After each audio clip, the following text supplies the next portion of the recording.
Terima kasih Anda masih bersama kami dan bagi Anda yang baru saja bergabung, kami hadirkan kembali 3 berita utama hari ini.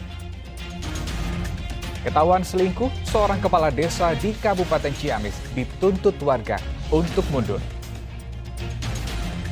Harga telur ayam mahal membuat pengusaha kecil makanan olahan semakin menjerit. Seorang pelajar kelas 2 SD tewas diduga akibat dianiaya teman dan kakak kelasnya di Kabupaten Sukabumi.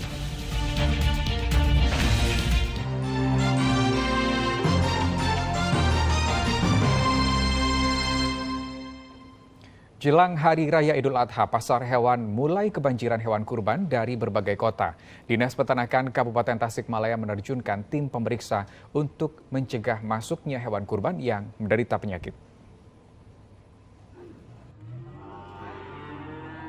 Pasar hewan di Tasikmalaya sudah mulai bergeliat menjelang Hari Raya Idul Adha yang jatuh pada akhir bulan depan. Hewan kurban seperti sapi yang masuk pasar sudah meningkat 100% dari hari biasa. Untuk mencegah masuknya hewan dalam kondisi sakit, apalagi saat ini mulai muncul penyakit LSD, maka Dinas Peternakan Tasikmalaya menerjunkan tim dokter hewan yang memeriksa setiap hewan yang masuk pasar. Gambaran umumnya LSD sendiri itu biasanya benjol-benjol di seluruh tubuh. Ada juga yang bengkak di bagian kaki, terus suhu bisa juga meningkat. Itu yang secara kasat mata bisa dilihat oleh masyarakat apa? Benjol-benjol biasanya. Benjol-benjol. Iya, benjol-benjol di seluruh tubuh. Banyak gitu? Banyak.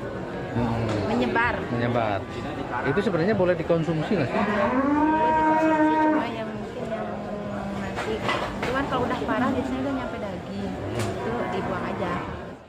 Kewaspadaan terhadap penyebaran penyakit LSD pada sapi dan kerbau ditingkatkan karena saat ini sudah ditemukan kasus suspek LSD di Kabupaten Tasikmalaya. Salah satu ciri sapi atau kerbau yang terjangkit penyakit LSD adalah munculnya benjolan seperti bisul cukup banyak di sejumlah bagian tubuh. Eko Setiabudi melaporkan dari Kabupaten Tasikmalaya. Kita ke informasi lain, pelaksanaan Subpekan Imunisasi Nasional Polio tahap kedua digelar di Kabupaten Purwakarta. Petugas melakukan vaksinasi dengan mendatangi satu persatu rumah warga yang memiliki anak balita sebagai sasaran pemberian imunisasi polio. Petugas Kelurahan Negeri Kaler Kabupaten Purwakarta bersama kader Posyandu mendatangi rumah warga yang memiliki anak balita untuk memberikan vaksinasi polio tahap kedua. Upaya ini dilakukan agar seluruh balita bisa mendapatkan vaksinasi polio tanpa terlewat. Terhitung sejak pelaksanaan Subpin Polio tahap kedua yang dimulai sejak 15 Mei lalu, pencapaian target vaksinasi polio di Kelurahan Negeri Kaler telah mencapai 85%. Dan di akhir pekan imunisasi nasional polio bisa tercapai 100%. Jadi untuk tahap 2, tahap 1 pun sama sebetulnya ada dipusatkan di Posyandu, terus sisanya yang tidak hadir atau yang berhalangan itu door to door. Jadi ini sebagai cara kita untuk mencapai target atau seluruh anak balita yang ada di Kelurahan Negeri Kaler supaya bisa terimunisasi semua. Tahap kedua, jadi sudah hampir 85% sudah terimunisasi dan sebagian lagi sedang di sweeping di masing-masing tempat. Sementara target keseluruhan vaksinasi polio tahap kedua di Purwakarta menyasar lebih dari 79.000 anak usia 0 hingga 59 bulan yang sebelumnya telah menerima vaksinasi tetes polio tahap pertama. Vaksinasi massal sengaja dilakukan setelah adanya temuan kasus positif polio pada anak di Purwakarta beberapa bulan lalu. Yainal Arifin melaporkan dari Kabupaten Purwakarta.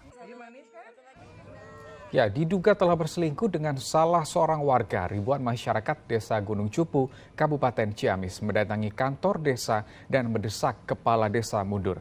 Aksi ini juga diwarnai dengan mundurnya kepala Badan Permusyawaratan Desa.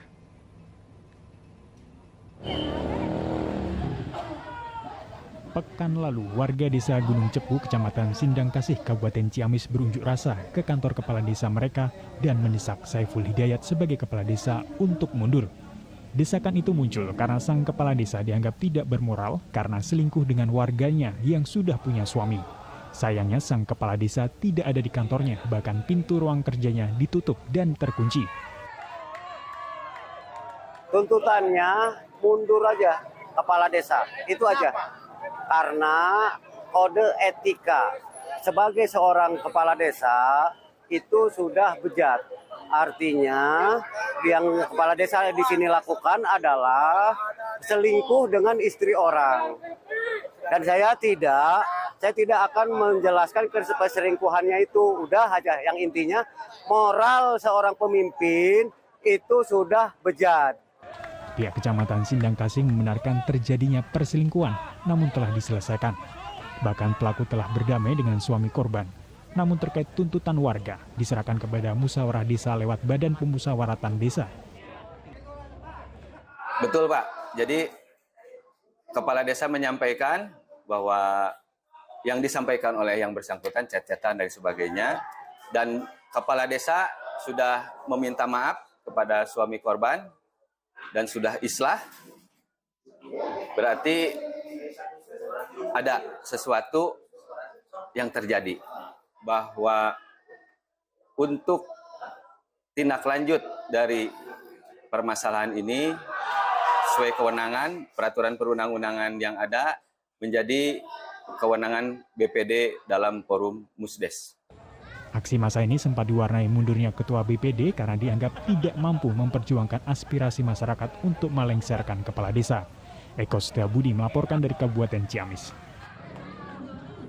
Harga telur ayam yang mahal membuat pengusaha makanan olahan di Garut dan Subang semakin terjepit. Di satu sisi harga bahan baku naik, namun di sisi lain mereka tidak bisa menaikkan harga jual produknya karena takut kehilangan pelanggan. Kenaikan harga telur ayam sebulan terakhir yang naik 30% hingga mencapai Rp32.000 per kilogram membuat konsumen telur ayam yang berbelanja di Pasar Induk Guntur Garut harus putar otak. Salah satu cara mensiasatinya adalah dengan memburu telur pecah yang harganya lebih murah yaitu Rp1.250 per butir. Biasa tuh. Oh yang pecah. Ya mari keboh ada donat bukan. Pecah. Pecah ada saya mah. Oh gitu, nggak apa-apa gitu beli yang gitu. Untuk bikin apa Bu? Kue? Kue, bolu oge. Iya kan ayam mesin pecah hari dapat mira. Oh gitu.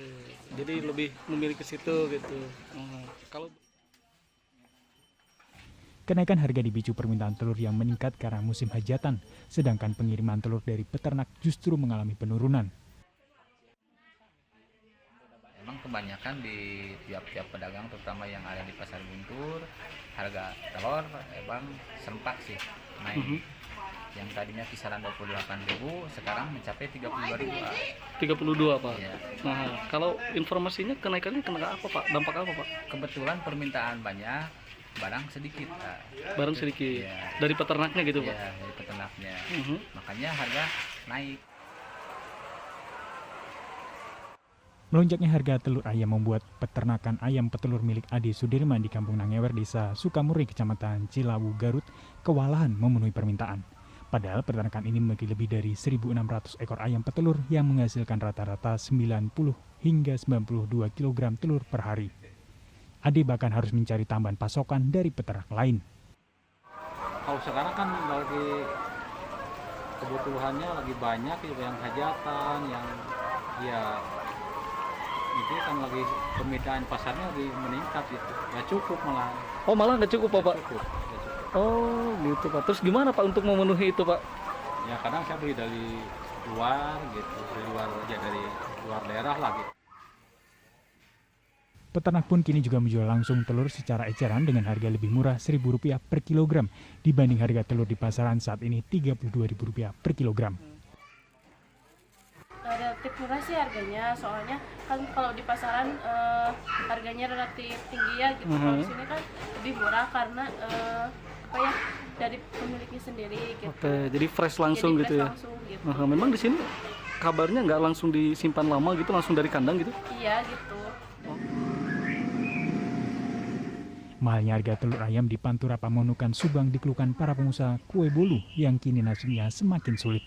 Terlebih harga bahan baku kue lainnya seperti tepung terigu kini juga mahal. Margin keuntungan pun semakin menipis imbas harga telur yang mahal. Namun pengusaha kue bolu memilih tidak menaikkan harga jual serta tidak mengurangi takaran maupun ukuran produknya. Hal ini semata demi menjaga para pelanggan. Untuk mengurangi biaya produksi, Ayu sementara merumahkan 2 pekerjanya dan memilih membuat langsung kue bolu bersama sang suami. Terdampak banget sih Mas, tapi kan walaupun telur mahal kita tetap jualan, kan nggak mau pelanggan kita pada pergi cari ke toko lain kan. Selain itu, Ayu juga membatasi produksi hingga sepertiga dari biasanya, sebab ia khawatir penjualan juga akan menurun. Pengusaha kue seperti Ayu berharap harga telur dan bahan kue segera turun dan stabil agar usahanya kembali lancar.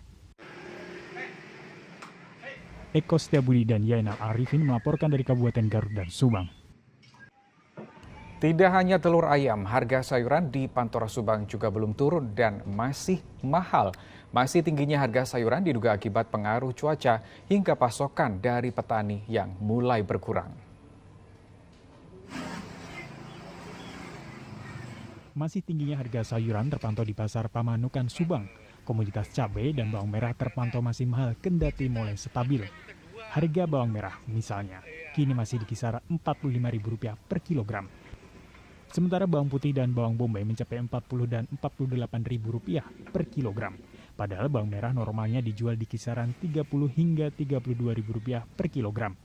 Selain bawang merah, kenaikan terpantau pada jenis sayuran lainnya seperti kentang naik Rp2.000 menjadi Rp18.000 per kilogram, brokoli naik dari Rp20.000 menjadi Rp24.000 per kilogram, timun dari Rp8.000 menjadi Rp10.000 per kilogram. Dan untuk kenaikan tertinggi terjadi pada harga tomat dan caisim atau sawi hijau. Harga tomat mencapai Rp14.000 dari sebelumnya Rp10.000 per kilogram. Sedangkan caisim atau sawi hijau dari Rp8.000 melonjak hingga Rp20.000 per kilogram karena tak ada pasokan. Makin melonjak, naik. Apa aja itu Om? Ya terutama ya bawang bombay, bawang merah, cabai merah, sama rawit merah, terus sesin. Sesin kenapa? Sesin tadinya Rp8.000 sekarang Rp20.000, barangnya langka. Oh, nggak ada? Nggak ada. Kenapa tuh Om? Kayaknya sih dari sananya gitu, kurang panennya. Pada mahal sih, ya seharusnya diturunin gitu kan. Sekarang mah udah lebarannya udah. Harapannya apa tuh Teh? Ya harapannya sembako ya pada murah lah, pada diturunin normal lagi. Faktor cuaca dituding para pedagang menjadi salah satu penyebab tingginya harga sayuran. Para pembeli maupun pedagang berharap harga sayuran dapat kembali turun dan stabil. Yainal Arifin melaporkan dari Kabupaten Subang.